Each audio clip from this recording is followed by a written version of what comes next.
Adakah suatu benda yang kita tidak pasti najis atau tidak, maka benda itu suci digunakan? Misalnya guna berus cat tidak pasti, buat daripada bulu khinzir atau tidak. Viral mengatakan ada berus cat dibuat daripada bulu khinzir. Jadi waswah, apakah hukum kita guna berus atau benda yang ada pasti yang telah digunakan? Dengar baik-baik.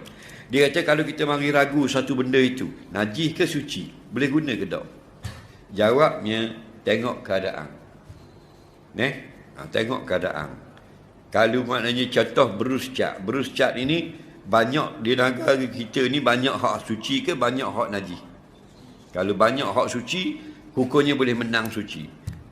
Banyaknya berus cat dalam negara kita ialah dibuat daripada benda yang suci, dan ada sedikit juga yang dibuat benda yang najis. Contoh bulu babi. Okey.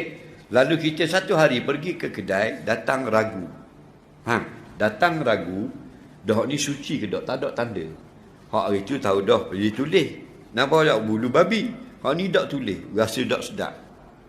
Boleh jadi bulu babi, boleh jadi bulu yang suci. Maka tengok pada uruf.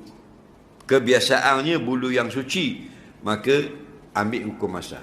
Boleh, hukumnya suci. Cuma ada satu hadis, kalau meragukan hati kita nak sedap, tak usah ambil.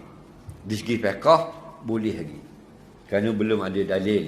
Di segi kita nak sedap hati, Nabi kata dak ma yuribuka ila ma la yuribuka. Kalau ada satu benda dah datang ragu dalam hati kamu, tak mau jadi nak usul jadi sedap hatimu, tinggalkan benda itu, ambil benda yang lain. Okey, tapi tak boleh kita nak kata najis dengan sebenar-benar, tak boleh.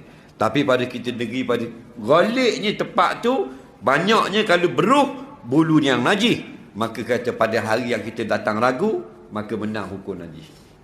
Dah.